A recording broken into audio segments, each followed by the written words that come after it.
blessing today.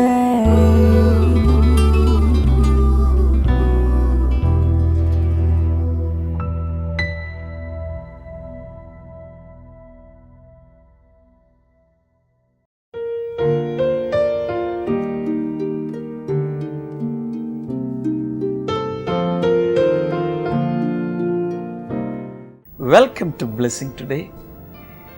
ഇന്നത്തെ ഈ blessing today episode നിങ്ങളുടെ ലൈഫിലൊരു വലിയ അനുഗ്രഹമായി മാറട്ടെ.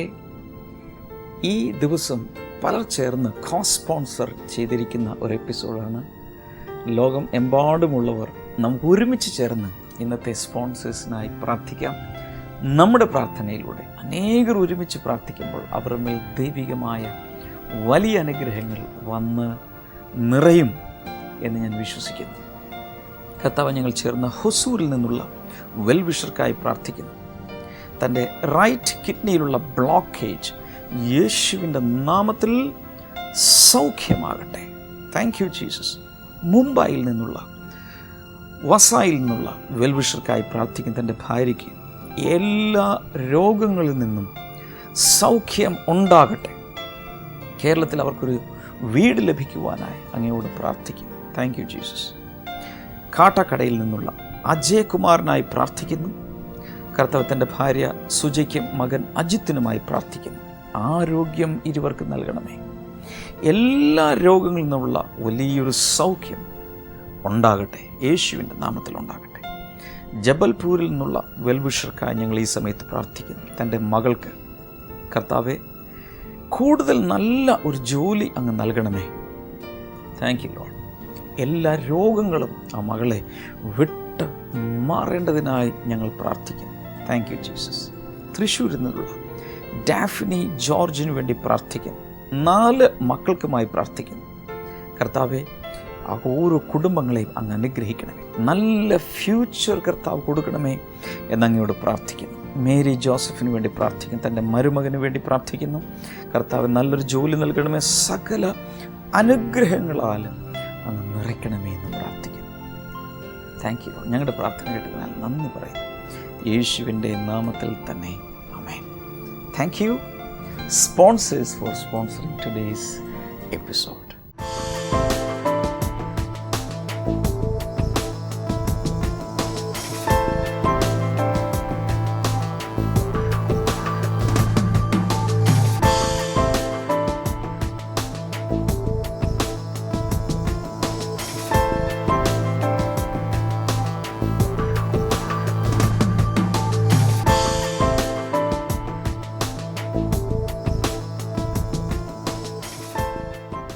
ഇന്നലെ ഞാൻ നിങ്ങളെ വായിച്ച് കേൾപ്പിച്ച പോലെ ഇന്നും ഒരു കത്ത് വായിച്ച് കേൾപ്പിക്കുവാൻ ആഗ്രഹിക്കുന്നു.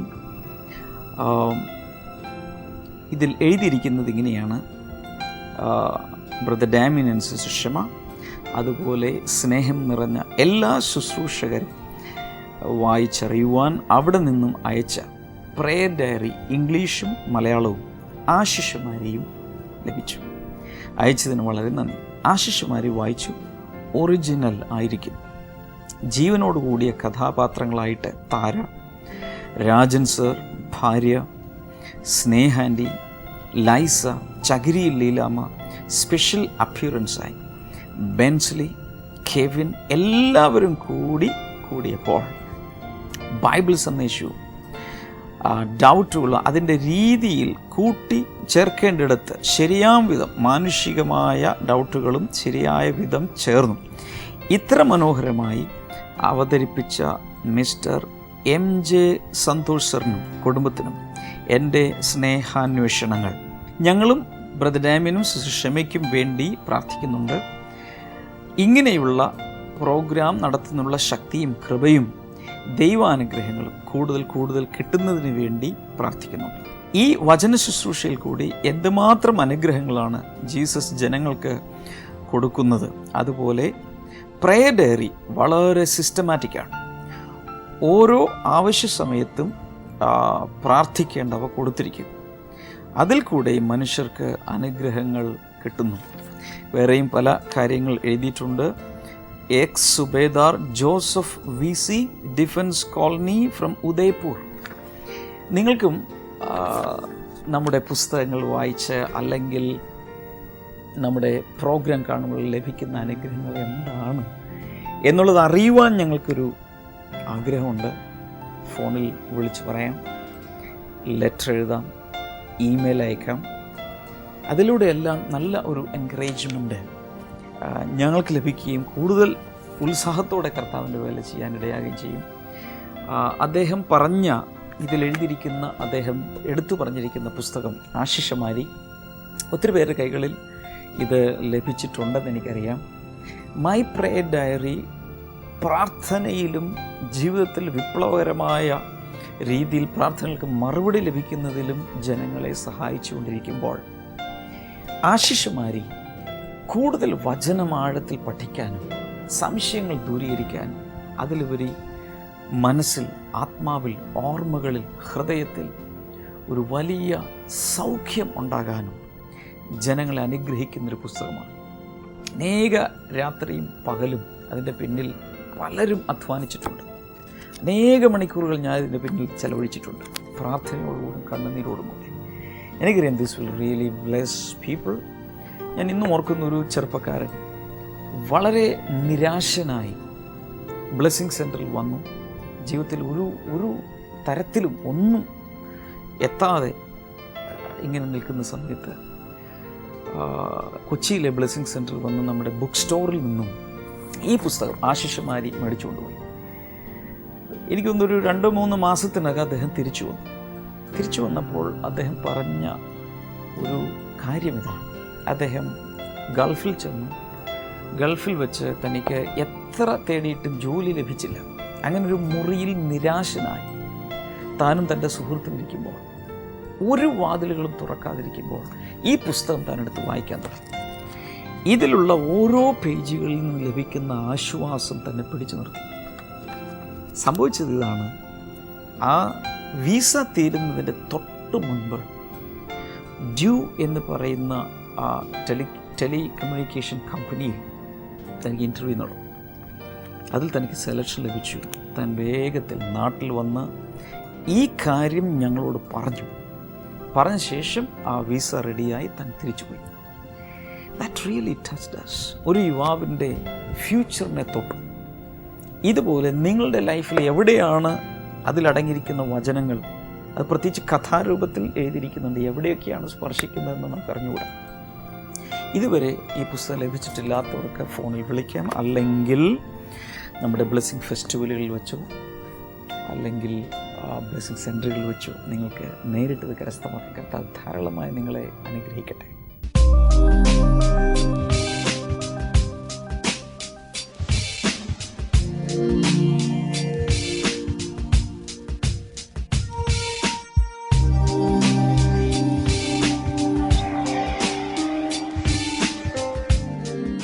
യേശു കർത്താവ് ഈ ശമര്യക്കാരൻ്റെ ഉപമ പറയുന്നതിന് മുൻപ് ആ ഉപമ പറയാനുള്ള ചില കാരണങ്ങൾ അവിടെ ഉണ്ടായിരുന്നു. അതാണ് നമ്മൾ അവിടെ കാണുന്നത്. അതിൻ്റെ 25-ാമത്തെ വചനം. ഒരവസരത്തിൽ ന്യായപ്രമാണ പണ്ഡിതനായ ഒരാൾ യേശുവിനെ പരീക്ഷിക്കുവാൻ ഉരുപ്പെട്ടു വന്നു. ഗുരു, നിത്യജീവൻ അവകാശമാക്കുവാൻ ഞാൻ എന്താണ് ചെയ്യേണ്ടത് എന്നവർ ചോദിച്ചു. ഒരു അവസരത്തിൽ ന്യായപ്രമാണ പണ്ഡിതനായ, എന്ന് വെച്ചാൽ ബൈബിൾ ഭാഷയിൽ ന്യായപ്രമാണ പണ്ഡിതൻ എന്ന് പറയുമ്പോൾ അന്നത്തെ നാട്ടുഭാഷയിൽ അത് നോക്കുമ്പോൾ അദ്ദേഹം ഒരു അഡ്വക്കേറ്റ് ആണ്, ഒരു ലോയർ ആണ്. ഇംഗ്ലീഷ് ബൈബിളിൽ അങ്ങനെയാണ് കാണുന്നത്.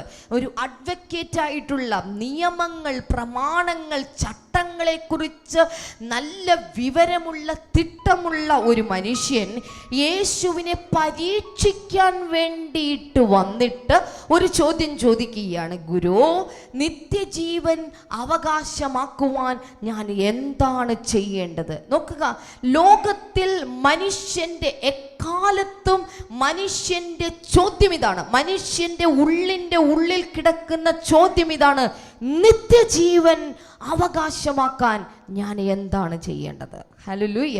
നിത്യജീവൻ അവകാശമാക്കാൻ വേണ്ടിയിട്ട് എന്തൊക്കെയാണ് ചെയ്യേണ്ടത് എന്ന് യേശു കർത്താവ് പറയുന്നുണ്ട്. അതിന്റെ 26-ാമത്തെ വചനത്തിൽ ഒന്ന് വായിക്കാമോ? 26. ന്യായപ്രമാണത്തിൽ എന്താണ് എഴുതിയിരിക്കുന്നത്? നീ എങ്ങനെ വായിക്കുന്നു യേശു ചോദിച്ചു. 26-ാമത്തെ വചനത്തിൽ പറയുന്നു, ന്യായപ്രമാണത്തിൽ എഴുതിയിരിക്കുന്നത് എന്താണെന്ന് നിനക്കറിയാമോ? അതിൻ്റെ അർത്ഥം ഇതാണ്, നിത്യജീവൻ ഒരു വ്യക്തി പ്രാപിക്കണമെങ്കിൽ ആദ്യം ന്യായപ്രമാണത്തിൽ ദൈവത്തിൻ്റെ പുസ്തകത്തിൽ എഴുതിയിരിക്കുന്നത് വായിച്ച് ഗ്രഹിക്കണം. മറ്റൊരു തരത്തിൽ പറഞ്ഞാൽ ദൈവത്തിൻ്റെ പുസ്തകം എന്നുള്ളത് വിശുദ്ധ വേദപുസ്തകമാണ്, ബൈബിളാണ്. ബൈബിളിൽ എഴുതിയിരിക്കുന്നതും വായിച്ച് മനസ്സിലാക്കുമ്പോഴാണ് നിത്യജീവനിലേക്ക് ഒരു വ്യക്തിക്ക് ചെന്നെത്താനായി സാധിക്കുന്നത്. എത്ര പേർ ചേർന്നൊരു ഹല്ലേലൂയ പറയാ? ഓർക്കുക, ബൈബിൾ വായിക്കുമ്പോൾ നിന്റെ ആത്മാവിൻ്റെ ഒരു ചോദ്യമുണ്ട്. നിത്യജീവൻ പ്രാപിക്കാൻ ഞാൻ എന്ത് ചെയ്യണമെന്ന് ഏതൊരു മനുഷ്യൻ്റെയും ആത്മാവിനകത്തൊരു ചോദ്യമുണ്ട്. ആ ചോദ്യത്തിൻ്റെ ഉത്തരം, ഒന്നാമത്തെ ഉത്തരം ഇതാണ്, ബൈബിൾ വായിക്കുക, ബൈബിൾ വായിച്ച് മനസ്സിലാക്കുക. അതാണ് നിങ്ങളെ നിത്യജീവനിലേക്ക് കൊണ്ടെത്തിക്കുന്നത്. അടുത്ത ഭാഗം ഒന്ന് വായിക്കാമോ? അതിന് അവൻ, നിന്റെ ദൈവമായ കർത്താവിനെ നീ പൂർണ്ണ ഹൃദയത്തോടും പൂർണ്ണ ആത്മാവോടും പൂർണ്ണ ശക്തിയോടും പൂർണ്ണ മനസ്സോടും കൂടെ സ്നേഹിക്കണം. രണ്ടാമതായിട്ട് പറയുന്നു, ലവ് യോർ ഗോഡ്. നിന്റെ കർത്താവിനെ പൂർണ്ണാത്മാവോടും പൂർണ്ണ മനസ്സോടും പൂർണ്ണ ശക്തിയോടും കൂടെ നീ എന്ത് ചെയ്യണം? സ്നേഹിക്കണം. നിത്യജീവൻ പ്രാപിക്കാനുള്ള രണ്ടാമത്തെ പടിയാണ്. ആദ്യത്തെ പടി എന്താണ്? ബൈബിൾ വായിക്കുക. രണ്ടാമത്തെ പടി എന്താണ്? ദൈവത്തെ ഹൃദയം മുഴുവൻ നിറഞ്ഞ് സ്നേഹിക്കുക. എന്തൊക്കെ പ്രശ്നങ്ങൾ വന്നാലും ഏതൊക്കെ പ്രതികൂലങ്ങൾ വന്നാലും ദൈവത്തെ തള്ളിപ്പറയാൻ ഒരു അവസരം വന്നാലും ശരി, ദൈവത്തെ തള്ളിപ്പറയാതെ അവനെ സ്നേഹിക്കുക. അങ്ങനെ ചെയ്യുമ്പോൾ നിങ്ങൾ നിത്യജീവനെ പ്രാപിക്കും. മൂന്നാമതായിട്ട് എന്താണ് കാണുന്നത്? നിന്റെ അയൽക്കാരനെ നിന്നെ പോലെ തന്നെ സ്നേഹിക്കണം. മൂന്നാമതായി കാണുന്നു, love your neighbour as yourself. നിന്നെ പോലെ തന്നെ നിന്റെ അയൽക്കാരനെ സ്നേഹിക്കുക. പറഞ്ഞേ, എന്നെ പോലെ തന്നെ എൻ്റെ അയൽക്കാരനെയും സ്നേഹിക്കണം. അപ്പോൾ ഒന്നാമതായിട്ട് ബൈബിൾ വായിക്കണം, പറഞ്ഞു, ബൈബിൾ വായിക്കുക. 2, ദൈവത്തെ സ്നേഹിക്കുക. 3, അയൽക്കാരനെ സ്നേഹിക്കുക. അടുത്തൊരു ഭാഗം കൂടെ അവിടെ കാണുമായിരിക്കും. യേശു അവനോട്, നീ ശരിയായി ഉത്തരം പറഞ്ഞിരിക്കുന്നു. ശരിയായി ഉത്തരം പറഞ്ഞിരിക്കുന്നു. ഇത് ചെയ്യുക, നീ ജീവൻ പ്രാപിക്കും. നോക്കൂ, അവിടെ പറയുന്ന, യേശു പറയുന്നു, നീ ഇത് മാത്രം ചെയ്താൽ മതി എന്ന് വെച്ചാൽ നാലാമതായിട്ട്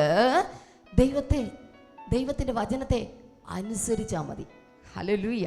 ദൈവവചനത്തെ അനുസരിച്ചാൽ മതി, നിങ്ങൾക്ക് നിത്യജീവൻ ലഭിക്കും. ഹല്ലേലൂയ. അപ്പോൾ അവിടെ യേശു പറയുന്നു, ഇത് ചെയ്താൽ മതി, നിനക്ക് നിത്യജീവൻ ലഭിക്കും. എന്നാൽ 29-ാമത്തെ വചനത്തിൽ എന്താണ് പറയുന്നത്? എന്നാൽ അവൻ തന്നെത്താൻ നീതീകരിക്കാൻ ആഗ്രഹിച്ചു.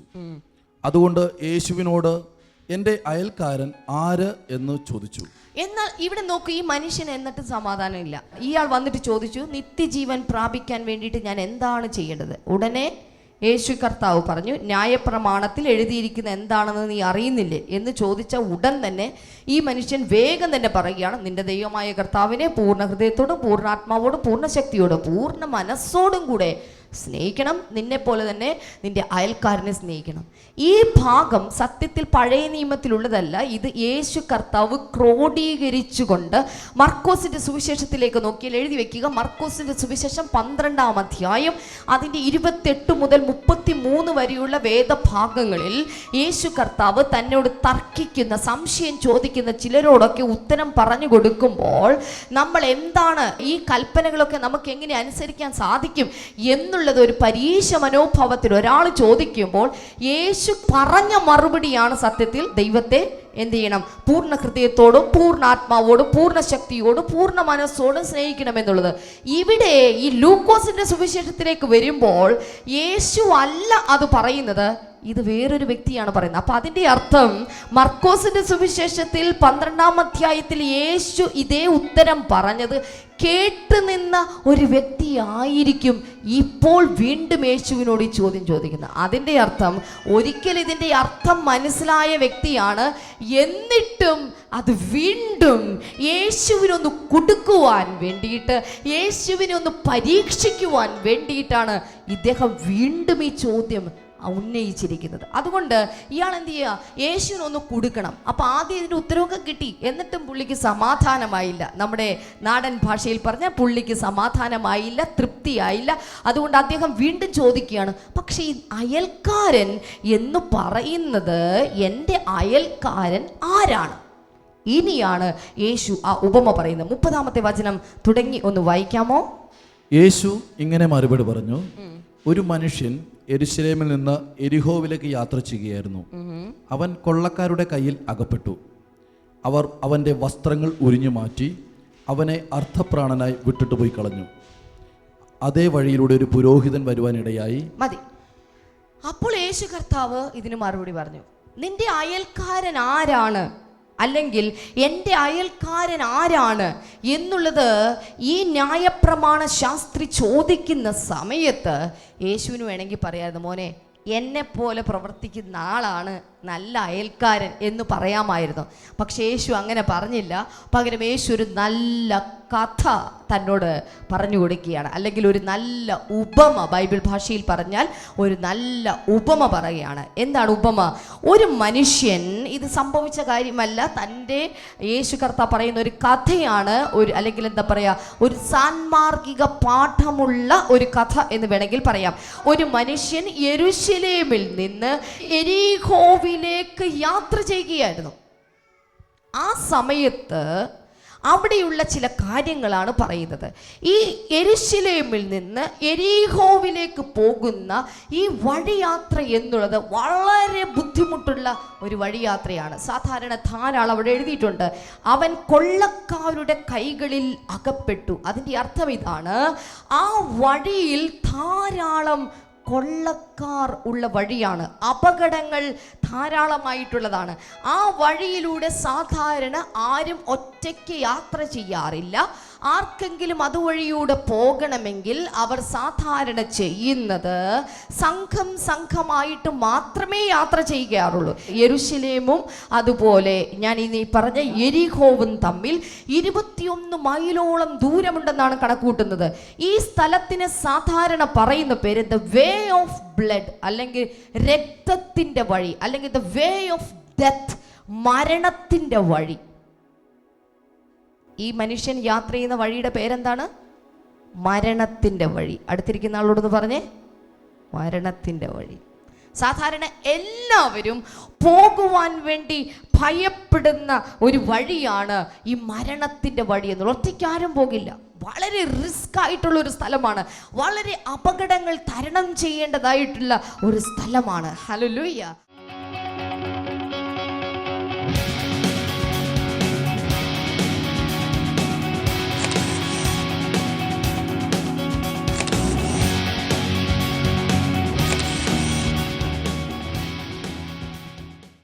സഹോദരിയുടെ പേര് ഗ്രേസി ബേബി എന്നാണ്. തൻ്റെ മോനാണ് ബിജു ബേബി. ഇവർ മഹാരാഷ്ട്രയിലാണ് സെറ്റിലായിരിക്കുന്നത്. അവിടെ തൻ്റെ ഹസ്ബൻഡും മോനും മഹാരാഷ്ട്രയിൽ ജോലി, പക്ഷേ നാട്ടിൽ ഇവർ പത്തനംതിട്ടയിലാണ്. ഈ ആൻറ്റിക്ക് 3 വർഷമായിട്ട് തൻ്റെ ഇടത്തെ കൈ ശരിയായ രീതിയിൽ പൊക്കുവാൻ സാധിക്കുന്നില്ലായിരുന്നു. അതിനുവേണ്ടി അവിടെ ഒത്തിരി ഡോക്ടേഴ്സിനെ കണ്ടു, ഒത്തിരി മരുന്നുകൾ കഴിച്ചു. ഇടയ്ക്കിടയ്ക്ക് കുറയും, പിന്നെയും അത് കൂടിക്കൊണ്ടിരിക്കും. പക്ഷേ കഴിഞ്ഞ വർഷം മുതൽ സംഭവിച്ചെന്ന് പറഞ്ഞാൽ ഇടതുവശം മുഴുവനും അത് വേദന വ്യാപിക്കാൻ തുടങ്ങി. തൻ്റെ കൈയും കാലും, ആൻറ്റി പറഞ്ഞത് ഇങ്ങനെയാണ്, തനിക്ക് ശരിയായ രീതിയിൽ വീട്ടിലെ ജോലിയൊന്നും ചെയ്യുവാൻ സാധിക്കില്ല, വീട്ടിലെ പണിയൊന്നും ചെയ്യാൻ സാധിക്കുന്നില്ല. ആൻറ്റി പറഞ്ഞു, എനിക്ക് സാരി ഉടുക്കാനോ ബ്ലൗസ് ഇടാനോ ഒന്നും, തനിക്ക് തൻ്റേതായ കാര്യങ്ങൾ പോലും ശരിയായ രീതിയിൽ ഒരു വശം വെച്ച് കിടന്നുറങ്ങുമ്പോൾ ഒരു വശത്തേക്ക് ചരിയാൻ പോലും തനിക്ക് പറ്റില്ലായിരുന്നു. അത്രത്തോളം വേദന സഹിച്ച് ഏകദേശം 1 വർഷത്തോളമായി ആൻറ്റി ആ വേദനയും വെച്ച് സഹിച്ചുകൊണ്ടിരിക്കുകയാണ്. ഒത്തിരി ഡോക്ടേഴ്സിൻ്റെ അടുത്ത് പോയി മാറി താൻ ചികിത്സിച്ചു. ഒത്തിരി പൈസ താൻ അതിനുവേണ്ടി മുടക്കി. ഡോക്ടേഴ്സിന് അത് ശരിയായ രീതിയിൽ കണ്ടുപിടിക്കാൻ പറ്റില്ല. ഇവർ നാട്ടിലേക്ക് വിളിച്ചപ്പോൾ ഇവിടെ പറഞ്ഞു, ഇവിടെ ഒരു ചികിത്സയുണ്ട്, തിരുമ്മ് ചികിത്സയുണ്ട്, ഒരു വൈദ്യനെ കണ്ട് വിദഗ്ധ ചികിത്സ വേണം, എന്നാലേ അത് പൂർണ്ണമായിട്ടും മാറുകയുള്ളൂ എന്ന് പറഞ്ഞ് ഇവർ എന്ത് ചെയ്തു, കഴിഞ്ഞ ദിവസം ഇവർ നാട്ടിലേക്ക് എല്ലാവരും കൂടി പോരുകയാണ്. വിദഗ്ധ ചികിത്സയ്ക്ക് വേണ്ടി നാട്ടിലേക്ക് പത്തനംതിട്ടയിലേക്ക് പോന്നു. ദൈവം ചെയ്ത അത്ഭുതം എന്ന് പറഞ്ഞു കഴിഞ്ഞാൽ, ഇവർ മഹാരാഷ്ട്രയിലും ബ്ലെസ്സിംഗിലൂടെ സ്ഥിരമായിട്ട് കണ്ടുകൊണ്ടിരുന്നു. നാട്ടിൽ വന്നപ്പോൾ ഇവർ കഴിഞ്ഞ ഈ തിങ്കളാഴ്ച ഏപ്രിൽ 7-ാം തീയതി ഇവർ ബ്ലെസ്സിംഗിലൂടെ TV പ്രോഗ്രാം ആൻറ്റി കണ്ടുകൊണ്ടിരുന്നപ്പോൾ ബ്രദർ ഡാമിയൻ രോഗികൾക്ക് വേണ്ടി പ്രാർത്ഥിക്കുന്ന സമയത്ത് ഇങ്ങനെ വിളിച്ചു പറഞ്ഞു, ഇടതുവശം മുഴുവനും വേദനയിലായിരിക്കുന്ന ഒരു വ്യക്തിയെ കർത്താവ് ഈ സമയത്ത് തൊടുന്നു എന്ന് പറഞ്ഞപ്പോൾ ഈ ആൻറ്റി അത് എന്നെയാണെന്നും പറഞ്ഞത് ഏറ്റെടുത്തു. ഒരു കൈമുട്ടിന് സിവിയർ പെയിൻ അനുഭവിക്കുന്ന ഒരു വ്യക്തി കർത്താവ് ജോലി ചെയ്യുവാനും സാധനങ്ങൾ എടുക്കാനൊക്കെ ഭയങ്കര ബുദ്ധിമുട്ടുള്ള ഒരു വ്യക്തി, സാധാരണ ഒരു പെയിനല്ല, നല്ല പെയിനുള്ള ഒരു വ്യക്തി കർത്താവ് ഈ സമയത്ത് സൗഖ്യമാക്കുന്നു. ഏറ്റെടുത്ത നിമിഷം തന്നെ ആൻറ്റി പറഞ്ഞു, ഞാൻ കൈകൾ ഉയർത്തി പ്രാർത്ഥിച്ചുകൊണ്ടിരുന്നപ്പോൾ കൈകളിലൂടെ ഒരു തരിപ്പ് എൻ്റെ ശരീരത്തിലേക്ക് അനുഭവപ്പെട്ടു. ആ സമയത്ത് തന്നെ തനിക്ക് കൈ ശരിയായ രീതിയിൽ ഉയർത്താൻ പറ്റി. ആൻറ്റി പറയുന്നത് അപ്പോൾ തന്നെ ആ വേദന എൻ്റെ ശരീരത്തിൽ നിന്ന് അപ്രത്യക്ഷമായെന്നാണ് പറയുന്നത്. 3 വർഷം ആയിട്ട് കൈവെക്കാൻ പറ്റുന്നില്ല, ഒരു സൈഡ് വെച്ച് ഉറങ്ങാൻ പറ്റുന്നില്ല. ആ പ്രാർത്ഥിച്ചുകൊണ്ടിരുന്ന ഒരു ശക്തിയൊരു ഷോക്ക് അടിക്കുന്ന പോലെ ഒരു അനുഭവം തനിക്ക് ആ പ്രാർത്ഥിച്ചുകൊണ്ടിരുന്ന സമയത്തുണ്ടായി. ആ സമയത്ത് തന്നെ തൻ്റെ ആ ശരീരത്തിൽ നിന്ന് രോഗം അപ്രത്യക്ഷമായെന്നാണ് ആൻറ്റി ഇപ്പോൾ സാക്ഷ്യപ്പെടുത്തുന്നത്. കൈ ഉയർത്താമോ? 1 വർഷമായിട്ട് ഭയങ്കര വേദന. അപ്പം 7-ാം തീയതി ഞാൻ രാവിലെ ഹോസ്പിറ്റലിൽ പോകാനായിട്ട് എണീറ്റു. അപ്പോൾ പ്രാർത്ഥന കേട്ടിട്ട് പോകാമെന്ന് വിചാരിച്ചു. രാവിലെ പ്രയറിന് ഇരുന്നു. അപ്പോൾ അദ്ദേഹം ഇതുപോലെ പറഞ്ഞു, ബ്രദർ പറഞ്ഞു, ഒരു വർഷമായിട്ട് വേദന സഹിക്കാൻ പറ്റാത്ത ഒരു വ്യക്തിയെ, ഇപ്പോൾ സ്ക്രീനിൻ്റെ മുന്നിൽ കൈ നീട്ടിക്കൊണ്ടിരിക്കുന്ന വ്യക്തിയെ ഇപ്പോൾ കർത്താവ് സൗഖ്യമാക്കുന്നു എന്ന് പറഞ്ഞു. അപ്പോഴും ഞാൻ കൈ നോക്കി, എനിക്ക് സപ്പോർട്ടില്ലാതെ പറ്റത്തില്ല. സപ്പോർട്ട് വെച്ച ഒരു കൈ കൊണ്ടാണ് പ്രാർത്ഥിച്ചുകൊണ്ടിരുന്നത്. അപ്പം ഞാൻ പൊക്കിയും താഴ്ത്തിയൊക്കെ നോക്കിയപ്പോൾ ഒരു കുഴപ്പമില്ല. അപ്പോൾ പുറകോട്ട് വയ്ക്കാം, മറ്റേ ഈ കൈ 1 വർഷമായിട്ട് ഒന്നും തിരിക്കാൻ വയ്യ, എന്ത് വേണേലും ചെയ്യാം, കൈ കൊട്ടാൻ, പ്രാർത്ഥിക്കാം. പൂർണ്ണ സൗഖ്യം തന്നെ എനിക്ക്. എനിക്ക് അതിന് വേണ്ടി ഇവിടെ 2 വർഷമായിട്ട് മഞ്ഞപ്പിത്ത രോഗമായിരുന്നു. അവനെ ചികിത്സയ്ക്ക് വേണ്ടി ഞാൻ കൊണ്ടുവന്ന 6-ാം തീയതി അവനെ ഹോസ്പിറ്റലിൽ കൊണ്ടുപോയി. റിപ്പോർട്ടുകളിൽ ഒന്നും ബിലിറുബിനോ കൗണ്ടോ എല്ലാം പൂർണ്ണമായി ഒന്നുമില്ല, ഒരു കുഴപ്പമില്ല. അത് നോർമലായി. 2 പേർക്കും മകൻ്റെ മഞ്ഞപ്പിത്തവും നോർമലായി. എനിക്ക് ഭയങ്കര അത്ഭുതം തോന്നിയത്, ഇവിടെ ഈ കൈയുടെ ചികിത്സയ്ക്ക് വേണ്ടി വന്നതാണ്. 1 വർഷമായിട്ട് ഞാൻ ഈ ഒരു വശം കിടക്കുന്നില്ല, ഈ ഒരു വശമാണ് കിടക്കുന്നത്. ഈ ഒരു വശം കിടക്കുന്നതുകൊണ്ട് എൻ്റെ ഈ ഒരു പെടലി എല്ലാം വേദനയായിരുന്നു. അപ്പോൾ 7-ാം തീയതി ഈ പ്രാർത്ഥന കഴിഞ്ഞ ഉടനെ എനിക്ക് ഏത് വശവും കിടക്കാം, പ്രാർത്ഥിക്കാം, തുണി കഴുകാൻ, ജോലി ചെയ്യാം, എല്ലാത്തിനും എങ്ങനെ വേണമെങ്കിലും ബ്ലൗസ് ഇടാം, അതൊന്നും പറ്റത്തില്ലായിരുന്നു 1 വർഷമായിട്ട്. എനിക്ക് ഇങ്ങനെയൊന്നും ഈ കൈ ഇവിടം വരെ ഒന്നും വരത്തില്ല, കൈ പൊങ്ങത്തുമില്ല. സപ്പോർട്ടില്ലാതെ പൊങ്ങാത്ത ഒരു കൈക്ക് പൂർണ്ണ സൗഖ്യം വിടുതലും കർത്താവ്. സപ്പോർട്ടില്ലാതെ പൊങ്ങാതിരുന്ന കൈ. എനിക്ക് ഏറ്റവും കൂടുതൽ സന്തോഷം തോന്നിയത് ഇവരൊരു ആയുർവേദ ട്രീറ്റ്മെന്റിന് വേണ്ടിയിട്ടാണ് മഹാരാഷ്ട്രയിൽ നിന്ന് വന്നത്. പക്ഷേ യേശു കർത്താവ് ആ ട്രീറ്റ്മെന്റ് അങ്ങ് പൂർത്തിയാക്കി. ഹല്ലേലൂയ.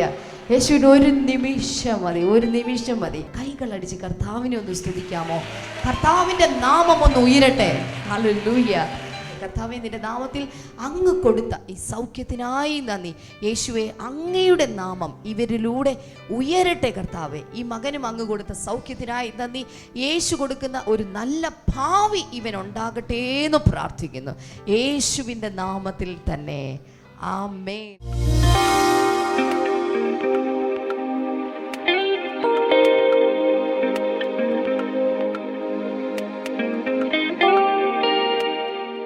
ഈ സമയത്ത് ഞാൻ നിങ്ങൾക്ക് വേണ്ടി പ്രാർത്ഥിക്കാൻ പോവുകയാണ്. കൈകൾ ഈ സ്ക്രീനിലേക്ക് നീട്ടി ഭക്തിയോടെ, വിശ്വാസത്തോടെ, ആവശ്യബോധത്തോടുകൂടി പ്രാർത്ഥിക്കും.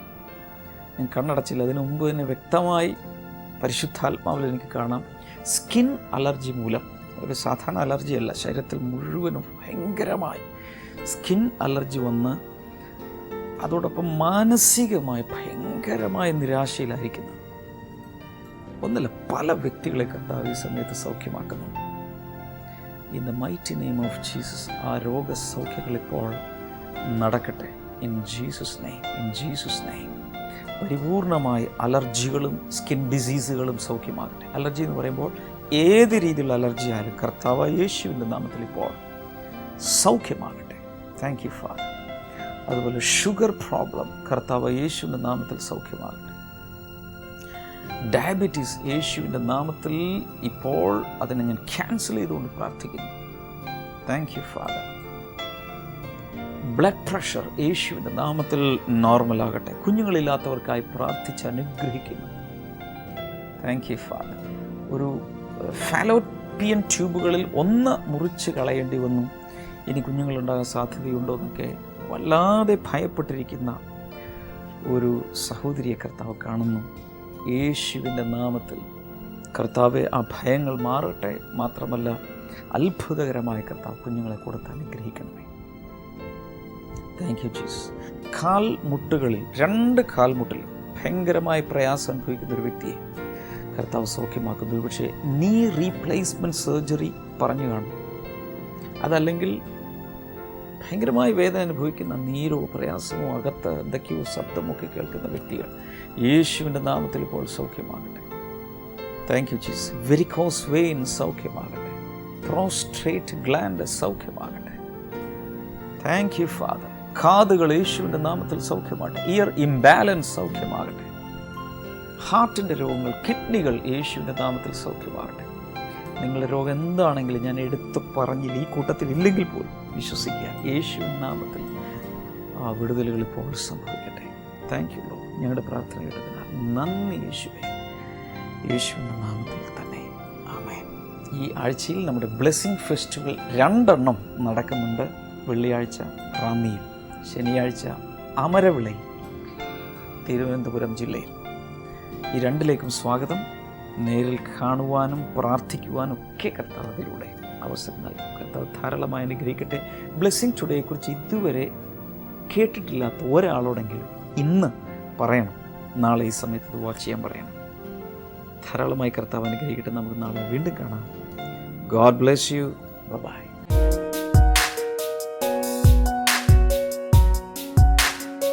ബൈബിൾ ആൻഡ് യുവിലേക്ക് സ്വാഗതം. ഇന്നത്തെ ചോദ്യം ഇതാണ്: സൊലോമോന്റെ രാജ്യത്വം പറിച്ചു കീറി കൊടുത്തതാർക്ക്? Who receive the part of throne kingdom of Solomon? Options: A അഹിയ, ബി യെരോബയാം, സി ഹദദ്, ഡി റസോൻ.